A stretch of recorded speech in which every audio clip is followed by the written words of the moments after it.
Our first story is called September 17th, 2010. A couple of months ago, I began my classes at Chico State University. As I was preparing for my freshman year, I was able to find everything that I needed except for a laptop. I'm not exactly very good at letting $1 go for something, especially when I could get that something for less, so I scoured the internet for good deals on laptops, finding none that suited my frugal habits. Classes were only 2 weeks away, and I was becoming desperate for a computer.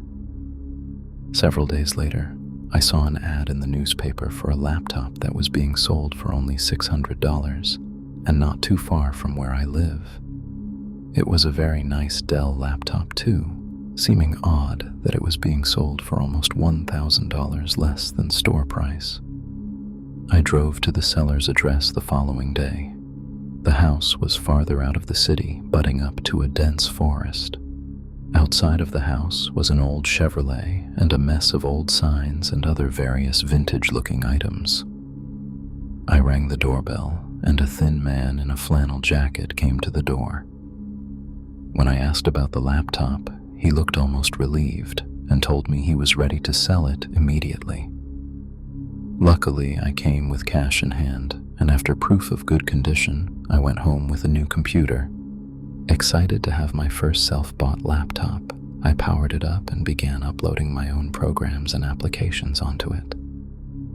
Upon searching the hard drive, I found a folder hidden away on it, which was odd because the man selling it told me that the memory was wiped clean and ready for a fresh start.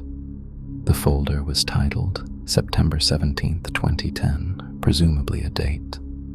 I opened it, revealing 6 videos and 3 pictures. Curiosity got the best of me, and I decided to watch the videos. The first was simply titled 001. It was shot from a shaky camcorder inside of a vehicle, recording a woman walking out of a bar and getting into her car at night. After a couple of seconds, the woman drove off, and almost immediately, the person recording began to drive after her. The video ended after 24 seconds. It almost seemed like the cameraman had been waiting for the woman for a while. Come to think of it, I wasn't too alarmed by this at the time, just a little unsettled. I opened the next video file, titled 002. I assumed that this was the next part of the first video. My assumption was right, as it began with the camera on top of the console, facing out of the windshield. It was raining now, leading me to believe that this was a short while after the first video ended. I could barely make out that the vehicle 2 cars ahead of this one was the same car that the woman at the bar left in. This went on for an unsettling 47 seconds before the camera cut out. I began to get a little nervous, fearing that this might take a turn for the worst. But, as if I was watching a television show, I wanted to see where this was headed. Not totally concerned yet, I decided to press on. The third video was, of course, titled 003. This was the one that got me officially concerned. The clip began from the same shaky hands as the first clip. It was now pouring with rain outside of the car, and I could barely make out a figure in a fur coat with an umbrella walking to the front door of a house. I could only assume who this person was, and whose house this belonged to. The figure entered the house and closed the door. The following stillness greatly unnerved me. The only thing that could be heard was the sound of rain dumping on top of the car. After roughly 2 minutes of this nerve-wracking nothingness, the lights inside of the house cut out. Another minute or so went by before the camera was placed onto the console again, and the sound of a person exiting the car broke the stillness. After the car door quietly closed, another figure, this time hooded, could be seen walking towards the house. I began to feel a knot tightening in the bottom of my stomach as the stranger walked around to the back of the house. Whoever this person was, they definitely weren't supposed to be there. After another couple of seconds, the lights to the outside of the house cut out. It was pitch black, and only the rain alerted me that the camera was still rolling. The video ended after about 9 minutes of rain and darkness. I was now pretty sure that this was not an innocent little project or anything of that nature, and I began to feel stupid for not checking this laptop seller's credibility. Was this person stalking the woman the same person that I met with earlier? Throughout the whole experience, I had a dormant thought in the back of my head to call the police, but I wasn't ready just yet. Reluctantly now, I began the fourth video, 004. It was dark again, but the rain had stopped and I was left with only silence. Not long after the clip began, I could make out the sound of footsteps on gravel, getting louder as someone approached the vehicle. The car door opened and the dome light was turned on, and I could tell that the camera was now on the floor of the car, pointing up towards the roof. I heard some fumbling in the background, and suddenly a thump sounded from the back of the truck. An arm abruptly obstructed the camera's view, and a large tarp could be seen being pulled out from the car. I had only one scenario running through my head, and I hoped that it wasn't true. A picture of the truck, taken earlier.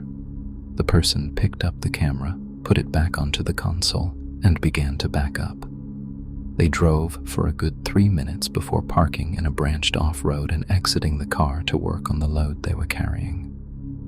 6 minutes after, the car was moved again to a different location, and the camera was picked up and carried away from the car underhanded. I could see now that it was the same shit bucket truck that was in front of the seller's house. I was about ready to call the cops on this creep when the camera turned towards the house. It was a completely different house than the one I visited. I was a little relieved by this, though it didn't prove anything. As the fourth video came to an end, I was wondering whether or not I was prepared to see what came next. I could only hope that this was a prank, or at least had a happy ending. 005 began inside the house. It was extremely dark, and the only thing I could make out was a figure that would occasionally walk in front of the camera. It was also quiet for the first few moments, minus the occasional barking of a dog outside. Eventually, a small sound could be heard. It soon escalated to a loud, muffled scream. Shaking and struggling noises became more apparent as time went on, as well as crying. A light came on, and the camera was lifted and panned to the center of the room, revealing a beaten and bloody woman tied to a chair. From what I could make out, this was, in fact, the woman from the bar. The camera zoomed in on her face for what seemed like an eternity before stopping. I couldn't believe that this was happening. My original hope that this was a movie or something like that had long since diminished. With only one video remaining, I was beginning to fear for my own safety. I locked my door, closed my blinds, and pushed onward. I began 006 with a small hope that this woman was still alive and that I could have her saved.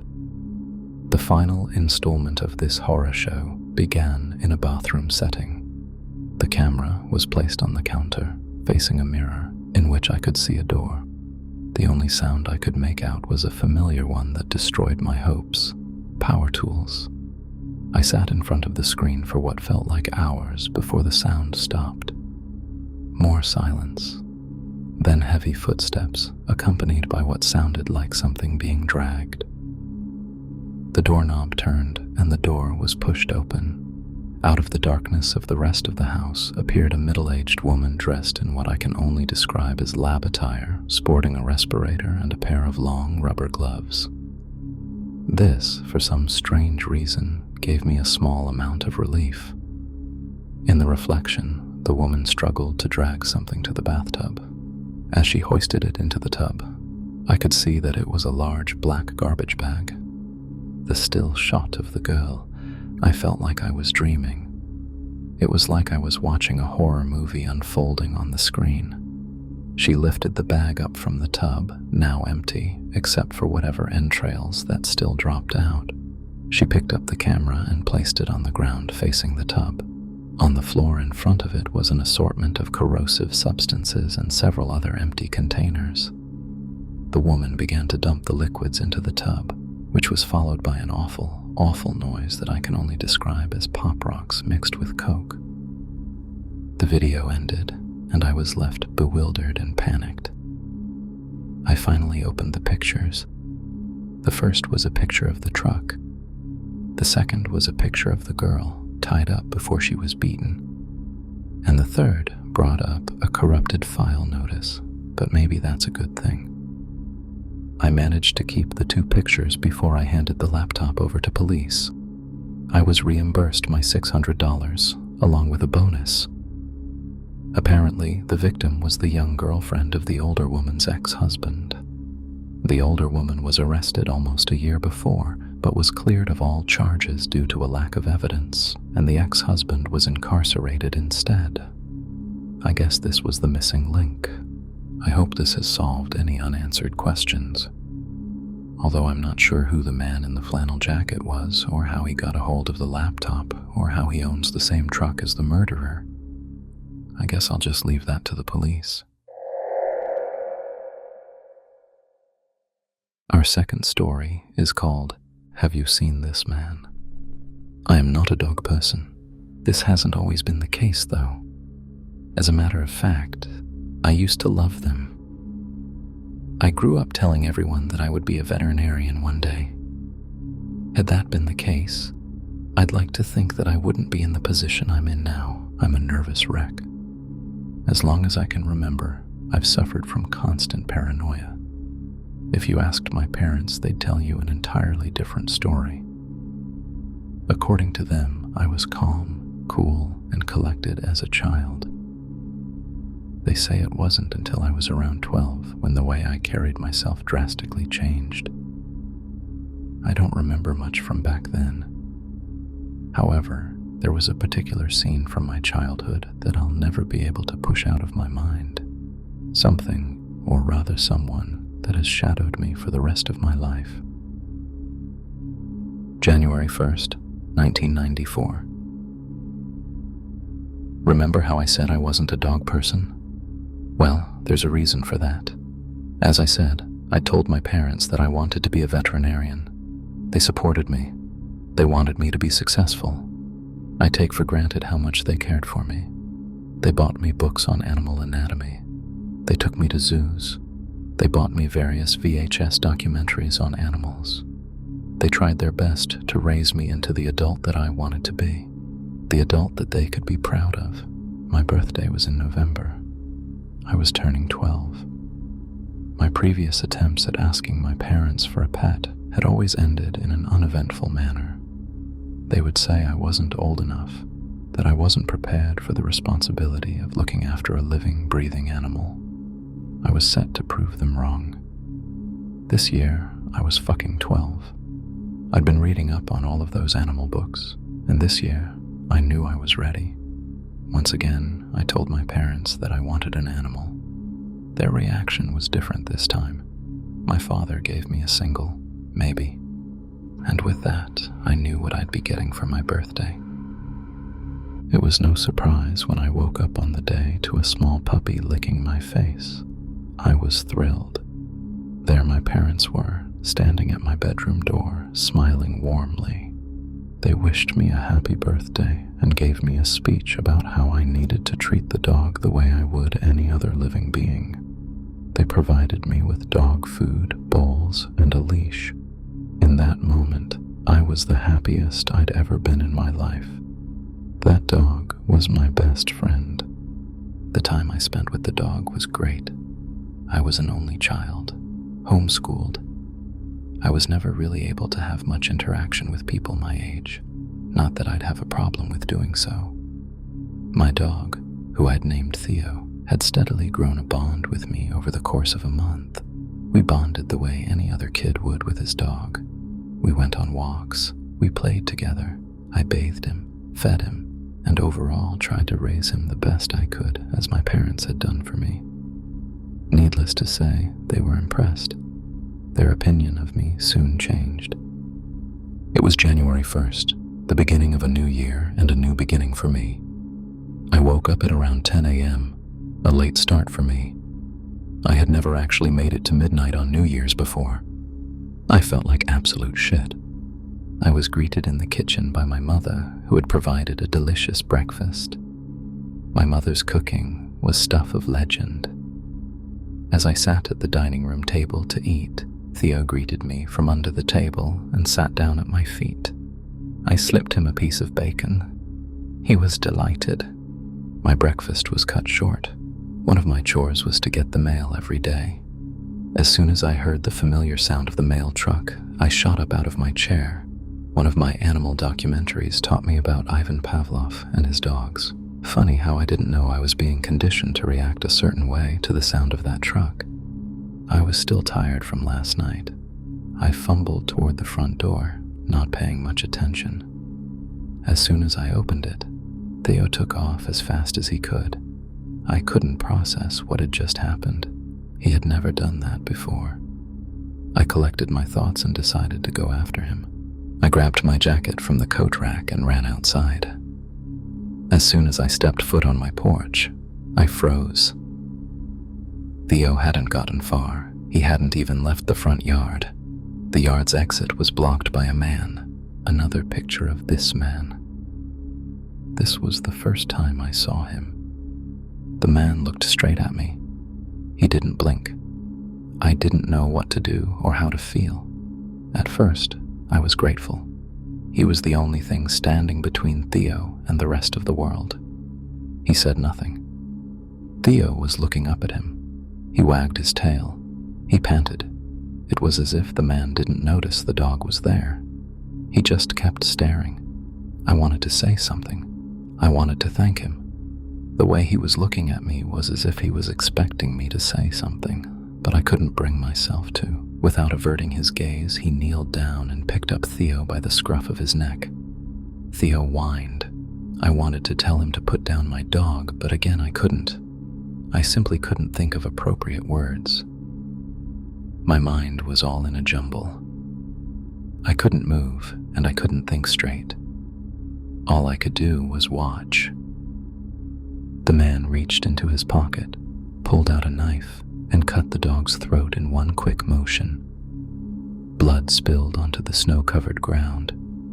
He held the dog in the air for a few seconds, letting Theo's blood form a puddle underneath him. He then simply let go. Theo fell with a light crunch onto the reddened snow. Again, the man's gaze did not leave mine. He dropped the knife to the ground and merely walked away. It wasn't until he was completely out of sight that I could move again. I made my way over to Theo's garbling corpse and stood over him. I wanted to cry, but couldn't shed a single tear. My mother emerged from the house, surely wondering why getting the mail was taking so long. I don't blame her for screaming. She saw me standing over the mangled corpse of Theo, knife on the ground. It didn't take a genius to put two and two together. The scene described itself. This man. In the following months, my parents had forced me into seeing a psychiatrist. When asked why I killed Theo, I tried to tell him that it wasn't me. I tried my best to tell him about the man. I could tell he wasn't buying it. "All right," said the therapist with a smug tone. "Tell me what this man looked like." That's when I realized I couldn't describe him. It's not that I didn't remember his face. It's just, he was so generic that I wouldn't be able to describe him without describing millions of other people in the world. His face was so forgettable.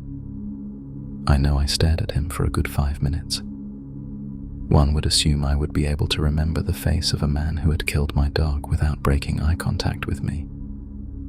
It was like I knew what he looked like, but my brain couldn't translate his appearance into words. I didn't answer the therapist's question. I simply slumped into my chair. Throughout my entire life, this man has popped up on multiple occasions. I may go into further detail in the future, but all I can say for now is that he definitely exists. I may seem crazy, but I know what I saw that day. I always see him, whether he's among a crowd while watching the news or in my dreams. He's real, and he's always watching. Our final story is called Rap Rat. Ever heard of nightmare? Like a lot of other games in the 90s, it came with a VHS, which you timed with your play. The character on the video would give you instructions on what to do while you played the game in real time. Being a scaredy cat, I refused to play it when my mom bought it for us.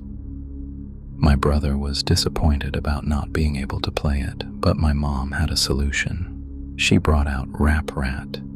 It was a cheap, dingy little thing catered to kids my age. You went around the board, collected cheese, and the first player to reach the end would win. It seemed simple enough, and since it reminded us of Mousetrap, which we didn't have, there were no objections. We popped the movie into the VHS and set up the board. The first part of the video was just a simple explanation of the rules as well as instructions on how the game worked. Then Rap Rat came onto the TV. He was not what any of us had been expecting.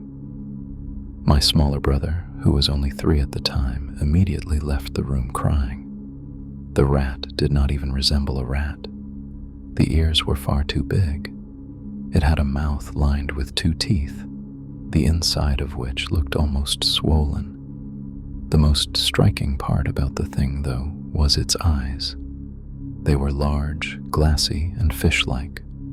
I asked, then bothered, then begged my mom to turn it off. Rap Rat suddenly shouted loudly, screaming and wailing, saying, "Wait your turn," in a demonic, low-pitched voice that was not at all like his normal, obnoxious, nasal voice. In the background, we could hear the narrator saying, "He's Rap Rat and he's the boss," over and over again in an overly serious tone. The video was indescribable.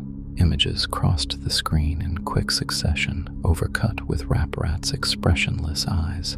The images were some things I was afraid of at the time. A person looking over a balcony, a hornet slowly stinging someone's eye, an extreme close-up of a tarantula, a pit full of writhing cobras, and a bloodied syringe filled with green fluid. We immediately turned the video off, and I ran out of the room screaming, slamming the door behind me. It took my mom 20 minutes to convince me that the video was gone, that I would never, ever see it again. I had nightmares all week about Rap Rat. That wasn't the last time I saw Rap Rat. While my girlfriend and I were preparing to move in together, I was cleaning out the closet of my room and found it again, with the same VHS and the same board game inside. It was almost perfectly intact, save for a thick layer of cobwebs and dust bunnies on top of it. This was strange. Didn't my mother get rid of it? And what was the game doing in my room? I let out a bit of a gasp when I found it, and my girlfriend came into the room, asking what was the matter. Breathing harshly, I said, "Rap Rat." She laughed a bit, asking if it was a joke. I shook my head and explained that it wasn't. She didn't believe me. Nobody did. I decided that the only way to prove it to her was to show her the video.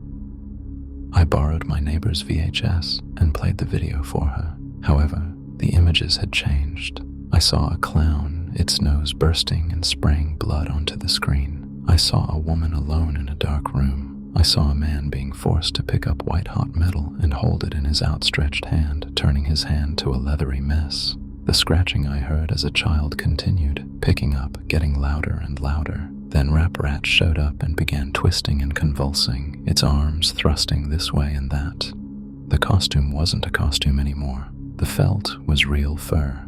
Its face wasn't plastic, but instead a bristle of thorns with teeth. The eyes turned inwards and suddenly popped out again. Rap Rat's huge fish eyes were inside out, staring right at me, watching my every move, my every expression. It grinned widely and gestured at my girlfriend and I with a single, outstretched, inhuman hand. I could hear the faintest scratching at my front door. The TV went blank and showed static. The scratching got louder. It wasn't scratching anymore, but thumping. The thumping of tiny feet on wood. My girlfriend embraced me in fear and my senses kicked in. Before anything else happened, I stopped the video, ejected it, and unplugged the VHS. The scratching stopped. When I looked out the living room window, nothing was there. The police showed up soon after, warning us that a neighbor had seen a figure outside our door and had called in concern. My girlfriend and I simply couldn't explain what had happened and had to tell the police officer that it was us. I was furious that a children's game was terrifying me.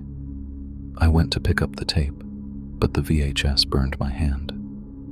It felt like I had touched a Bunsen burner on the highest setting. We had to get the oven mitts from the kitchen in order to take it out, and even then, it was scorching hot. I brought it outside, tossed it down on the sidewalk, and crushed it with my winter boots. Afterwards, my girlfriend and I had bad dreams every night. We would both wake up in the middle of the night and describe eerily similar images that we saw in our sleep. The scratching would always be there when lights were off and the room was pitch black, save for the moonlight coming in through the window. Now, though, it would happen every time I went near the front door, and every time we said Rap Rat's name. It sounded as if something very small was dragging something across the ground outside of the door, pacing, waiting. I would simply wait myself, with the covers pulled up to my neck, until I succumbed to exhaustion. At this point, I was determined to sue the company for damages. The first thing I did was call my mother and ask where she got Rap Rat. She had no idea. I found a merchant who sold versions of Rap Rat and asked how I could get in touch with the company. He sent me this email. I don't know about the game, but I know it was created by the same people who created Nightmare. The company is called A Couple of Cowboys. Try them. I did a bit more research and discovered that the company became defunct in 1994, only 2 years after they created Rap Rat. I discovered why soon after. How Rap Rat came to be. In 1992, the year of the game's development, A Couple of Cowboys commissioned a manufacturing company in Haiti to create the doll portrayed in the game. The company who created the puppet ran a sweatshop where they forced women and children to produce various components of the puppet, including the felt and plastic of the doll. One day, a young Haitian girl got her arm caught in the industrial sewing machine. The spring loader, unable to handle the weight on the machine, came loose and struck the child's neck, killing her instantly.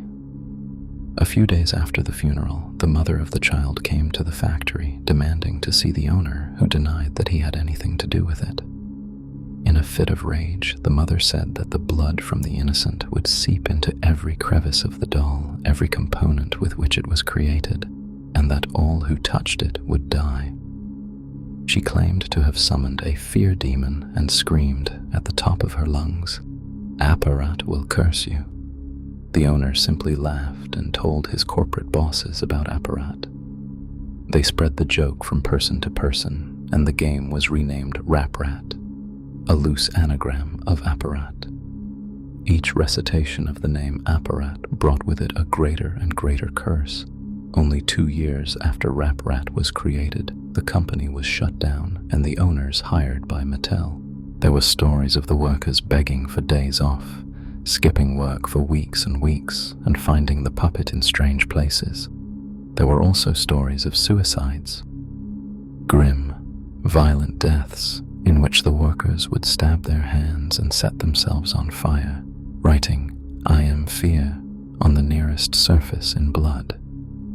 Nobody knows where the Rap Rat doll went after the original creators disappeared. Some say that the last things the victims saw before going insane were large, sunken, fish-like eyes. Words of warning. 1. Never ever say Apparat out loud. Saying a demon's name out loud is an invitation to them, a calling. If you have already done this, it cannot be undone. 2. Do not try to speak to or contact Apparat. 3.